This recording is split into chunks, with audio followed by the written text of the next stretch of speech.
confirmation. There we go. We Go. should be Awesome. live. Hi, everyone. Awesome. I am here with David Seurkamp. Is that right? That's correct. Surkamp, yeah. Seurkamp. It's a Okay. very hard name to spell and pronounce. Like I have so many misspelled like baseball trophies as a kid and stuff, so Oh, I'm sorry about that one. it's That all good. sucks. It Yeah. sounds a little bit Central European, maybe German. Do you have Yeah. some German German. Mhm. heritage or something? Yeah. So Yeah. I'm 50% German and like 49% British Okay. and then 1% Jewish. So yeah. Okay. All you Americans have such weird mixes. You can't Diverse. Yeah. tell on mine. I'm almost like 100% Danish, but I do have a little bit Hmm. of Spanish blood somewhere. Oh, interesting. Yeah, Danes are not very mixed compared to you guys. Anywho, that was a sidetrack, a massive side. We're Yeah. here to talk about Warzone Atlanta, which you did really well in. Tell us how you Yeah. did. So Warzone Atlanta, I was the best general, so it does a little bit different scoring. So they actually take consideration in for painting, which and I'm probably one of the world's worst painters. That But sucks.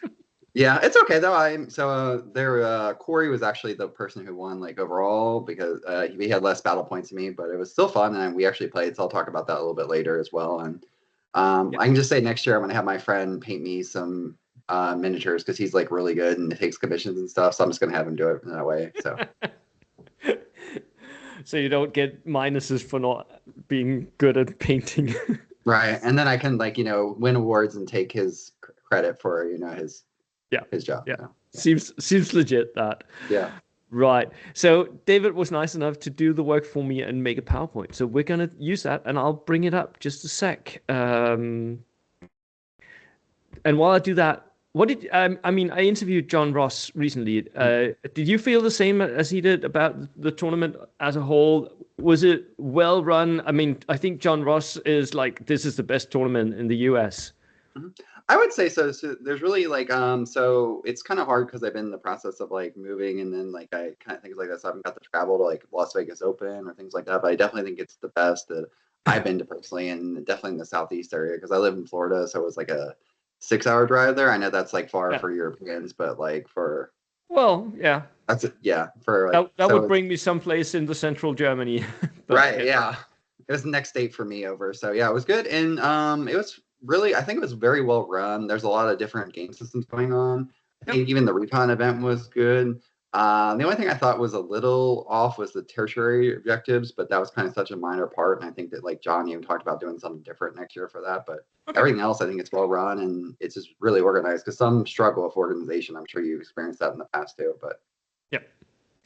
And just to reiterate, I know we've done this before with John as well, Mhm. but the tournament basic it was a GT, so 2 day, 5 rounds, 1250, very few restrictions. John had just said, "Don't be a dick," which is Yeah. very loose, and I don't like that restriction. But anyway, Yeah.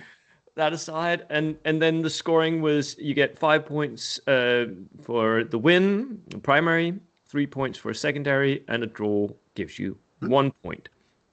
Tertiary Yeah. objectives got a separate prize pool, so they didn't really count towards your final score. Is that right?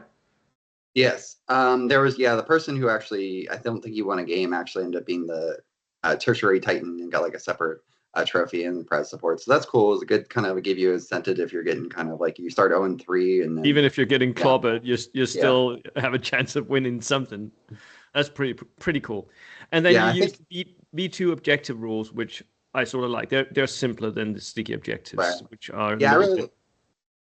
I really like that because it's people getting used to the new version, and I think that's the biggest confusion for my personal like limited V3 experience has been like people being confused by the new objective rules, but V2 simplified. So. Yeah.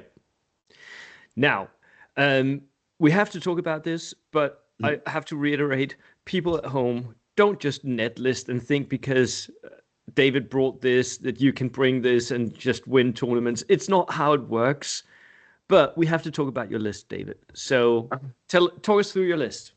So it's a Polish list, and I realize that the flag kind of gets washed out in the background there. A little bit, yeah. But yeah. So basically, I had 24 order dice. So the second highest, somebody had 25. So I think that really helped. I know a lot of people don't say that dice advantage still matters, but I think it does in a lot of ways.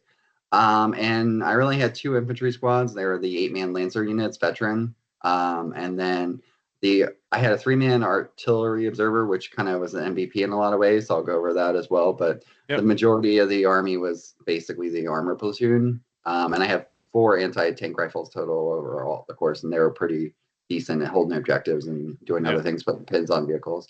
The 2 TKSs were probably one of my MVPs as well. They're the one light autocannons. They're so tiny and they're high. I just love them, and they have And they are recce as well. just amazingly good. Yeah, and then the 3 twin Vickers, you can't get anything better. The point value for 55 points. They are vulnerable on the side, but you can dish out. And then the new rules, you can tank assault a lot easier too with them. So Yep. I actually did that, and I'll talk about that one of the games as well. But and then there was a lot of flak available because it's American tournament, so there was a lot of air observers. So like I had 4 heavy autocannons, but I really brought them mostly for the anti-tank purposes because the Polish don't really have a lot of anti-tank weapons. They have a light AT gun, and then they have some tanks to have it, but I thought it was better bang for a buck at 3-inch penetration, and then also just being able to shred infantry. One of the unique things about Polish is their rules are really good. I like that they have the reroll for like the Russians, but it Yeah, applies that's to really good. everything. Yeah. And then they can also start on ambush. So there was a couple missions I'll talk about where I put the 4 heavy autocannons on ambush and just kind of help control the board with them as well. But yeah, yeah, if they get nice line of sight, sitting on ambush from turn 1, that can really be good. mm-hmm. Right. So let's talk through your games, and then afterwards we'll talk about like some of your thoughts behind how you play the list and what you think actually won you the tournament. But talk us through your first game. Yeah, so this one was a primary was just objectives, and the secondary was officer kills. This was a tough list for me because it was a double British armor platoon. There was a bunch of Ouch. Vickers, and then the Yeah. so what I did was, if you see this board here, it's kind of condensed. It was objectives, and there was tank traps kind of on that side between the church and then that building on the far end of the table. Yeah. So they couldn't get over there. So what it basically did, I did something kind of risky. There were 7 objectives. I loaded up objectives like on one side and won the roll off. So then it was kind of hard for him. I know that's not the best strategy for everybody. Like I told a couple people, they're like, "You did what?" And I'm like, "Well, I won because I lucked out." But I mean, Yeah. he was a tough opponent too. So Yeah, and sometimes if you know that your army can't really deal with his army, loading up is all you can do. yeah. Yeah. And especially with the contesting rules, and then now V3 objectives have probably been a lot different because he basically he only had 4 regular, like I think 6-man rifle squads. So they and he outflanked them all, which was kind of an interesting tactic. And he was going to try to come on the tap. So what I did was basically I set the auto cannon on one of the objectives over in the corner and just set it on left on ambush from like turn 3 on, and then put one of the Vickers on ambush. So if he came in, he was going to get shredded like at point blank. So he avoided doing that, and that kind of helped me hold those 2 objectives and kind of dealt with his armor when he pushed up forward with it. But I think the artillery. Yeah, good. So what do you think actually decided this game? I think it was the probably key just the thing? Yeah.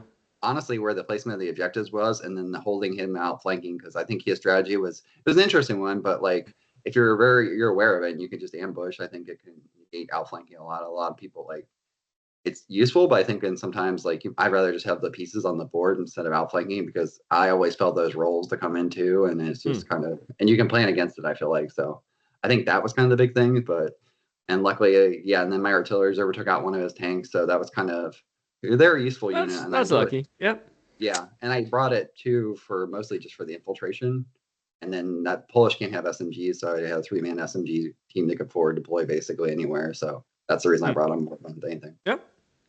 And so I won this 2 objectives to 1. The rest were contested, so it was kind of tight. And then I got 1 lucky officer kill with my Vickers. I killed one of his double artillery British reserve list. So, and that's how I got the 2 there. But and then you go into game number 2, right?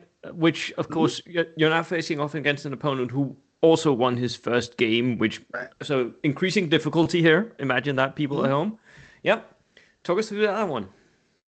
So this guy, he won his first game as well, and then he also got the secondary as well too. But I think I didn't really kill a lot of things in the first game too, so I think that kind of helped me, or kind of put me against somebody who may not have killed as much stuff either. This was a tough list too. There was 3 Panzer ones, a Stug 42, which is one of the biggest tanks I saw all day. I would say and it was basically land grab, so old sectors, and then the secondary was the kill point. He kind of didn't reserve anything, which was kind of for his in vehicle, so he got some pins. And they didn't destroy anything, but then the artillery blast came in and put some more pins on, so he was kind of stuck down. Yeah. So Also put he spent more or less the two first turns not doing anything. Oh, that sucks. right. Yeah, and then he did get lucky and pass a couple of word tests, but then I had my Bofors on ambush, so they were just kind of waiting in my sector, and so when he would come up with anti-tank shells, so that way that if he came up, I could hit him, and then I kind of this is kind of how I always play sectors, and I've probably like lost once with it, but it's basically I reserve all my armor in the corner that's and then rush it up into his corner. So like start in the neutral because you're at least getting 1 point and then just push. So then they either have to defend into that flank and fight you, or you're going to get in there and get. So I ended up getting like 10 units in his deployment zone. So wow, yeah, so that kind of really helped with it as well. And then but I think I think he might have been kind of he did play the first Warzone tournament a year ago that I went to. So I think maybe it was just kind of a little bit of inexperience and thinking. And sometimes when you're playing the games, it kind of gets to you. But I think it's important anytime you play land grab to always reserve your armor, and whether you don't come in from the side, don't because you don't. If especially I can't remember. Did you guys play with preparatory bombardment? Yeah, on this one. Yeah, don't ever put your vehicles in if there's preparatory bombardment. That is a recipe for disaster. Yeah, right. So that was game 2. You're in good position at this point. Going into game 3, it only gets harder, of course, again. Right. So this was against a WTC player. He had a lot of strong veteran infantry. And I was actually kind of scared of this mission because it was move the ball. And basically, it was an objective. You signed infantry and just kind of move it up, come on the board. And cavalry couldn't carry the objective. So I had to give it to 2 regular anti-tank rifle teams, which is pretty weak to kill. Oh, yeah. So what I kind of did was, and he actually won the roll-off, so he picked the side and he picked the one on the left, and it kind of hindered him for line of sight for his multi-launchers. So again, I tried to stay spread out. There are not many lines where, I mean, there are a lot of places where you could hide your army then. Right. So that's kind of what I did, was hid behind there and kind of just pushed up, kind of on the right side, and then just slowly moved up. And then he kind of stayed in the middle of the board. So I kind of like was able to kill his squad with a mortar, an experienced mortar. Took out like one of his big squads like on the second or third turn. So then he lost the objective, had to go get it, and he wasn't able to really push up because I think that's kind of one of the things, and this is just my personal opinion too, that I think sometimes a lot of people use like big squads for objectives that are costly, and they, you're not using those resources otherwhere. And then it's like, an anti-tank rifle team did just the same. A 25 point is like, a 10-man veteran squad with LMGs and SMGs and everything all kitted out. But that's just you're gonna have 4 or 5 AT rifles for the same price, right? So you can spend one each turn, and the enemy can kill them all. You can still get the objective. Yeah. And so we were looking come almost into a draw, and then luckily, like, he went into the gray building there in the center, and so he was in the, we were going to look for it, but then my artillery observers charged in because I was hitting him with like a bunch of HE and mortars and auto cannons, eventually whittling down that big squad. And then there's one guy left, so then my 3-man officer team went in, like our artillery officer team took him out. But glorious charge at the end. Love it. Yeah, like surprisingly with the Lancers, I didn't really use a lot of charging, and especially with the new close combat rolls, they're mostly kind of a distraction and like something people are like throwing a lot of fire at, and then I can either recce or even if they don't recce, I mean, they're still hitting on. I know that they get the minus for the cover saves, but still they're still hitting on a veteran, and you put them in cover, they're so hard to kill, and there's 8 of them. So and then you get into the second day, everyone's fresh, they've slept hopefully, and now it's really starting to, at this point, for me, once I get to the second day, everything is sort of falling in line, and all the good players are left in the top, and everything gets really, really, really intense. And again, you're facing off against a player who's been to the WTC. How did you feel at this point? I felt pretty good, and I felt kind of lucky too, because this map is for Corey, WTC for like the multi-launch. There wasn't a lot of buildings to draw line of sight from. Very good for you. Yeah, and it was kind of a corner objective, so it was the old nuts, basically, I think is what it's called. And we each had a corner, and I had the one in the kind of left bottom corner, and then he had the one there. So I reserved a lot of stuff too, so I'm not getting hit like bunched up because of the multi launchers. And I will say that Corey is probably the best player I played all weekend, and he was really good about using the flamethrowers. And he, even though he was kind of at a disadvantage with like having Reki with his flamethrowers with the Lancers and the TKSs and stuff like that, he went and took out the autocannons, and he had enough like kind of using him. Basically, it came down to where we both had the neutral objectives, and I actually did something I never did before. I dismounted the Lancers because he had flamethrowers on ambush. So I took him off and like took shots to try to like kill his team, but obviously I missed. And can I've only heard about someone doing that once before in all the years I've been playing this game. Yeah. Wow. Okay. Because the range, I felt like, if I charged with two, and he's on ambush with two flamethrowers, they're going to kill you. Yeah. So I took a little shot in there, and then luckily I was able to kind of like keep my objective, and he was putting a lot of pressure on it, but like some Lancers survived, and there was a Soul Lancer holding it basically at the end of the game. So it was, up in this point, I was really surprised, even though they were heavily targeted. I didn't lose any Lancers up until this point at all. I just had the two, which mostly everybody was kind of focused on the Bofers and the Vickers and stuff. But yeah, this is probably, but then it came down to, I had the neutral objective and he killed my officer team on it. And I had in the forest, I had an anti-tank rifle team, but I put truck to kind of castle the neutral objective. And I had him jump into the truck because that would, because he could get there in 6 inches and it kind of helped like me win because he was in there and it still held the objective because he's occupied it. But it was kind of like a last minute thing, but it was really good. And we end up drawing on this one, which was a really good outcome for us. And he won the secondary for kill points. So, but definitely the best player I played all weekend, I would say. Very glad to hear that because at the next WTC I'm playing with Corey. So, oh, good, that's good. Yeah. glad he did well. And then you're into very well. Sorry, yeah. Yeah, he used the flamethrowers very well. I mean, a lot of people like were kind of underestimating, but he knew how to use the multi launcher. Sometimes people play multi launchers. I know they got a little bit of nerf lately, so I don't think we'll see him as much more. But they're kind of just like, okay, roll sixes. But he would kind of like snap at the right moment and know like the target and everything. So he's a really good player. And then game 5. At this point, you guys gotta be down to like a couple of guys who are have no losses. Do you remember how many people were at the top at this point?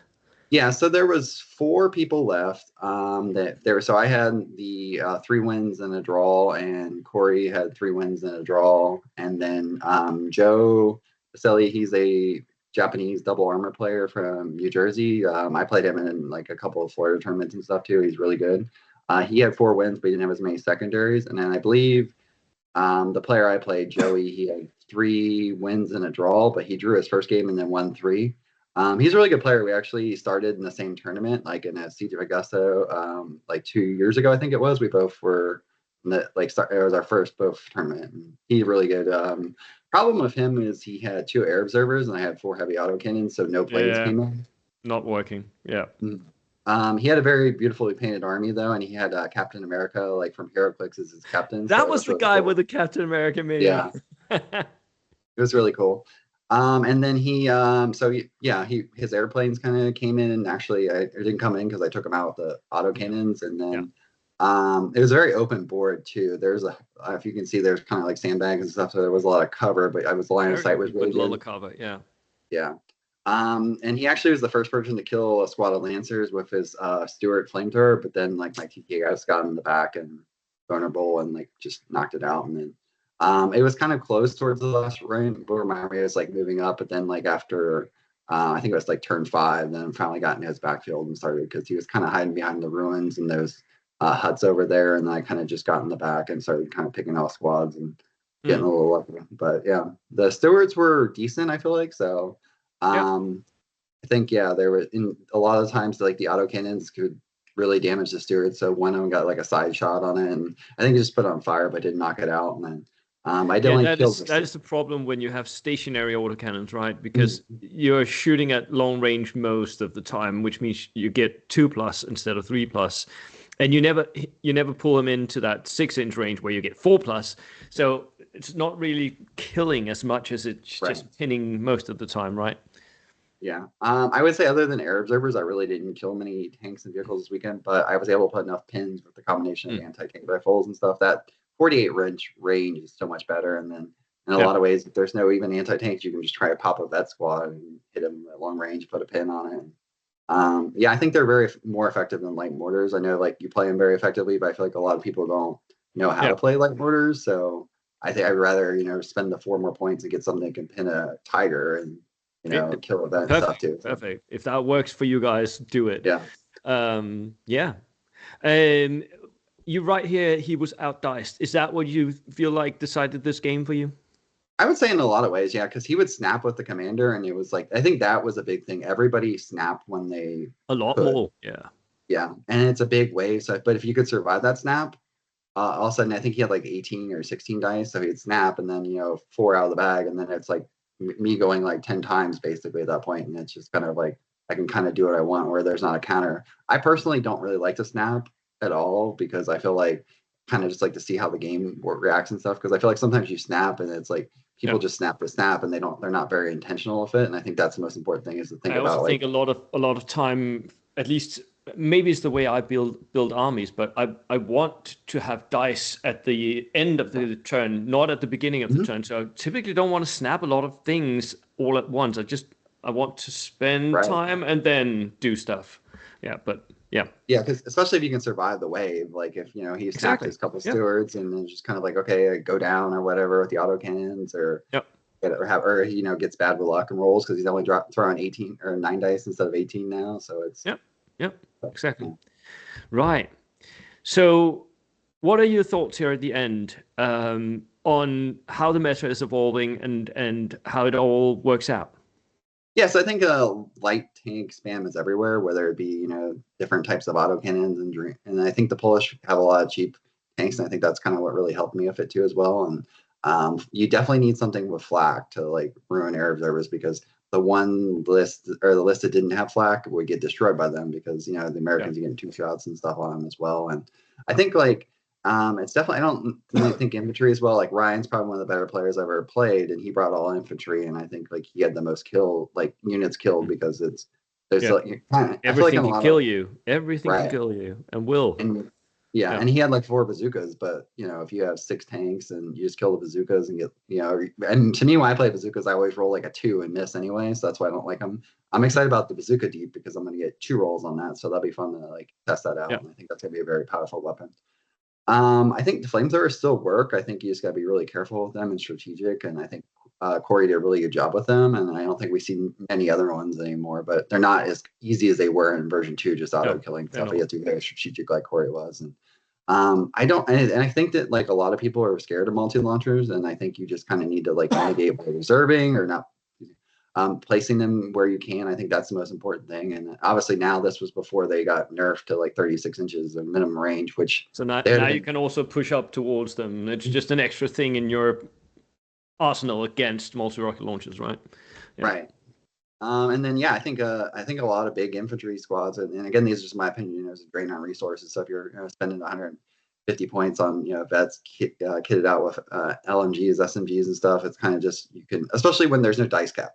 When Yeah. there's a dice cap, maybe different story. But I feel like like there wasn't. I was surprised that like 25 was the most dice in the list, and I still think it mattered. I think that there were some that was like 17, 18 stuff that did well as well, but I think Yeah. you need at least 18 to 20 to kind of be effective. But If I remember correctly, the average for Warzone was 18.5 or 7, mhm. right around there. That was the average that people brought. But you do see sometimes people bringing up to 30 dice. Like last weekend, we played Mhm. 1250. 32 dice was the highest count, right? Wow. So it does happen, and sometimes you see people bringing 10 dice as well at that point cost. And Mhm. so do you feel like you would rather be in the high end of the spectrum, or are you content with having a little lower dice? I think it's best to be obviously high as long as they're not just like wasteful dice. If you're bringing like horse toes and like I Yeah, only brought one truck just for like missions that like might require like like breakthrough or double envelopment type of missions and stuff like that. But if you're bringing a lot of trucks and jeeps and stuff that really can't do things besides yeah, deploy and then their liability, I think that's you don't want to, you have to find that balance. I think is important. yeah. luckily Yeah. for the Polos, I was able to, spam. I felt like the medium mortars were amazing too. And I know like kind of the meta switched to light mortars, but you can still wipe out a decent squad and Yeah. you have to have line of sight. And now they don't get shot by snipers. So I think that was kind of really helpful too. So just kind of like that heavy weapons platoon and then being able to get 3 anti-tank rifles, you're getting like basically like I don't know the exact amount, but you're getting like Yeah. for 150 points, you're getting like 6 or 7 dice usually. And it's like helps really For, beef up the army for and me, provides a lot of my stuff. Yeah. favorite platoon right now is also the heavy weapons platoon. I Yeah. really love that. It's so great. Mhm. In all my lists, more or less, Yeah, I'm definitely. bringing heavy weapons. Yeah. And I usually go Um, with light mortar, so that's even more points or dice there too there, and you can probably get, but yeah. Right. So a couple of questions here at the Mhm. end. Um, what do you think decided that you won this tournament? What do you think you did better than everyone else? So I think a lot of it is just being prepared, and like I think that's a lot of it is, and Warzone is really cool because they release all the lists they release the missions like a month in advance, and kind of like Yeah. that there's gonna be like a pool of like 10 to 12, so just kind of thinking about it and then reviewing the list. I was very fortunate too that Corey and Joe drew in the last game too, so that kind of helped me win too. I mean, sometimes it's a lot of luck is important too. It's like whether it's Yeah. dice rolls or just who you play or the matchups and stuff and the tables. I think luck had a lot to do with it. I think preparation and luck are a combination of it, and then you kind of I mean, at the end of the day, like you can be the best player there sometimes, but if you get stuck with like a bad major, I feel like version 3 is a lot of rock paper scissors now. So like I think that's going to be kind of the thing too is who your matchup is as well. So I think a lot of luck and I think a skill and preparation is important. I think that like you should at least know that who basically you're going to put in reserve in your missions. I think that's one of the biggest things. A lot of times people are sitting at the table and they're like, oh, what am I doing? Or Yeah. write down a list of okay, I have 24 dice. These 12 things I are going to love go it that you reserve. say So that. I do that every single game. I I always have a list. What do I want to reserve? What do I want to outflank? What do I want on the table? That's it. Yeah. And I try to even like prepare too and think about like objectives. If it's like, okay, these I want to attack what objectives and kind of like basically write a small battle plan, like, Kevin from Home Alone type of thing. But I think that's kind of important is to kind of be prepared and think about it. Cause a lot of times, I'll be honest, like I was playing a couple people and they're like, oh, what's the secondary in this? And it's like, you should kind of have a plan to get that because I like Yeah. even like the fifth mission I like outflanked like my weaker lieutenants in a truck and stuff just so that I could get him in the deployment zone and get that secondary objective. And so I think that's important is to read the pack and I know just kind of be prepared and I Hmm. think that helps a lot of times is to know besides like obviously knowing like the rules and there was a lot of like stuff for V3 and V2 kind of like get confusing still so that's still like a thing but like I think just knowing the pack is the most important thing too and being prepared Yeah. and have a plan Yeah. but still be flexible because stuff's going to happen sometimes where you're like, okay, this unit's going to get destroyed some fluky way or something. And you got to have Hmm. like, I think that's important too, is they have redundancies and secondary, like, okay, so if I'm going to have this unit go up, if it dies, then this unit's going to go and be prepared and haven't, and I think also honestly speed is a thing too. So if a lot of people would have won had they went to 4 or 5 or turn 6 but they stopped on turn 4 because they're people are just pulling the dice and sitting there thinking about it, but kind of like you have an idea. You're like, okay, when I get the next dice, Yeah. I'm going to move this unit, I'm going to attack this one, and Yeah. then that's I think important as well. But I also think yeah, that helps when you've played your army quite a bit because right. you get to know it and you get to know what you want to do at different times, right? What was your most valuable piece? Um, Probably surprisingly, I would say there was because there was a lot of redundancies, but I would say the artillery observer just because he was one of the stronger infantry units, and it was just a 3-man regular one, but he had a couple strikes where he kind of pinned stuff down, and then also he could hold objectives and deploy and things like that. I think the infiltrator rules are amazing. Yeah. I had a marksman too, but he was kind of a target. He did take out a couple of little units like light mortars and stuff like that, but for 40 points from the Polish, I think he's worth it. I don't know if he's worth it at like Yeah. 52 at some other ones, but yeah. Right. Final thing I want to ask you about. What would you change going into the next tournament? Because you want to win the next one, right? Yeah, definitely, of course. Yeah. So I think probably the biggest thing I would say is maybe I think the list was pretty I think it was kind of just being having an answer for like thinking about for flamethrowers and things as well. And maybe probably maybe get some more tanks in if I could, like try to squeeze in some of the Vickers because I tank assaulted now a couple like I put a couple pins on somebody, tank assault them with a 55 asset and they're, 100-man That's veteran squad. so. It feels so good when Yeah. you do that. Just run over them and they flee away. Yeah. My goal for version 3 is to crush a flak 88 with the TKS just because of the absurdity of it. Because Yeah. yeah. That would be cool. I don't know how the TKS would even get on top of that gun because it's like Yeah, just because it would happen. but right, David, thank you so much. I Yeah, do hope that I will see you at the next Warzone Atlanta, maybe. Let me see definitely. if I Yeah. can get over there. Definitely gonna try to come to WTC next year, wherever it's at. So hopefully we'll see you then. And then Hopefully, I'd like hopefully to, that will yeah, happen. do a quick shout out to because I kind of learned about the Pulse Lancers from the Juggernauts podcast and Topher and a lot of them. So I just want to get thank you for teaching me about them. I feel like it kind of really helped me like understand the army, and I really learned a lot from them. And I owe a kind of part of the victory to them too. Just promise me one thing. If you ever get a chance, play against Topher, but expect to lose. He's been playing those Lancers for so long. He knows everything about them. Yeah, I want Right. to definitely want to do that. I probably would lose, but I definitely want to play and just see because I think it'd be fun because no one really plays cavalry much. And Corey had like one unit of cavalry, but it was kind of just like Yeah. a basically just a veteran like recon unit. And especially in version 2, it was really fun. I like the charging and stuff. There was Yeah. such an Yeah. it took me a while to learn kind of like at first because I would charge like It 1 and is 2 and it then is people would die not and stuff. easy But yeah, to learn how to play cav. It took me quite a while, but I got there in the end with my Cossacks. I think I'm just not as good as some of the Polish Lancer players who's been doing that forever because it's a special skill. yeah. I think Anywho, the Polish kind of synergized with everything because they had the TKS and the Vickers, and then kind of I used to use heavy howitzers in version 2 because they were big and knockout yeah. stuff to go in buildings and things. But yeah, Yeah. That's it from us today. thank Thank you you. all for tuning in. And David, I'll talk to you another time. Sounds good. Thank you Thanks so for much. turning up and telling us how to win. Cheers. Thank you.